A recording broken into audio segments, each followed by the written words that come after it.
Republican Senator Ben Sasse is on the Senate Judiciary Committee. He's with me now. How you doing, Senator? And good morning. Doing well. Good morning, We've Bill. been watching from afar. Tom Tillis called all this stuff desperate stunts. You were at the table yesterday. What was it? Yeah, there's a lot of desperate stunts. There's just a lot of show theater around here. We've got too much soap opera in American politics.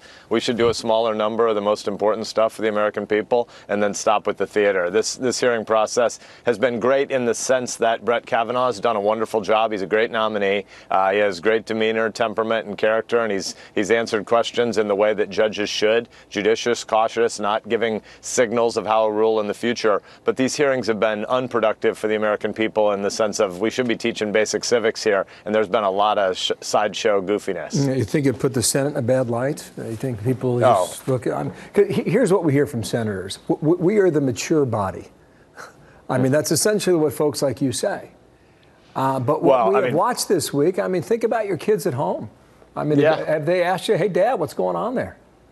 Yeah, they have, and they've turned it off, frankly. I've got 3 kids ranging from 7 to 17, and they've learned early on that they weren't going to get a lot out of this. I mean, the Senate is a broken institution. The Congress is a broken institution. We don't deliberate about long-term things. People want, you all have an important role to help narrate what's happening in American life, but senators shouldn't aspire to be pundits all day, every day. And most people's goals here are short-term popularity and news hits and sort of middle-term re-election. There's very little long-term thinking about what the country needs. And when the data shows that high school kids in America can't pass basic civics tests, they don't know we have 3 branches of government, they think the First Amendment is dangerous because you might use your free speech to say something that hurts somebody else's feelings. We got long-term crisis of civics and public trust in this country, and these hearings this week haven't made any of that better. We've made it worse. Can you sort out the facts for us about what happened with Cory Booker yesterday?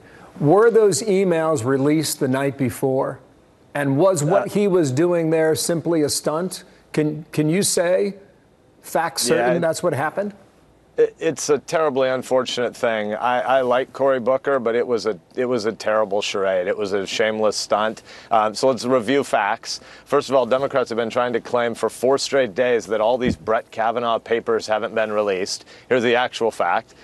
5 times the amount of paper that's been released related to this nomination is far more than any Supreme Court nominee in U.S. history, and it's more than the last 5 nominees' papers combined. What hasn't happened is not every single paper of George W. Bush has been released, because those papers are not Brett Kavanaugh's and they're not work that Brett Kavanaugh did. He was a secretary who shuffled paper to and from President Bush. And so President Bush, in a magnanimous, generous way, volunteered to give even more paper than had anything to do with this process. He simply said, you need to review it so we know that there are not national security secrets or X, Y, or Z in it. And so what Senator Booker decided to do is pretend that there was some terrible smoking gun in these documents. And it turns out not only have the documents already been released, and Booker and other Democratic senators and their staff knew the documents had been released, what the documents actually showed was that Brett Kavanaugh is against racial profiling. So the entire thing was bogus, and people knew they were bogus when they were doing it, and shows a terrible disrespect for the American voter in the long term because it undermines public trust. I'm told Rand Paul's a yes. I don't know where Murkowski and Collins are. Are they yeses as of today? Yes or no? Can you answer that? I can't speak for specific senators, but I am very confident Brett Kavanaugh is going to be confirmed. And when the Supreme Court reconvenes the end of the first week of October, I think we're going to have 9 justices on it. And Brett Kavanaugh is going to be a good justice for decades to come. The Republican from Nebraska, Ben Sasse. Come on back, okay? Thank you for your time today. Thanks for the invite. You bet.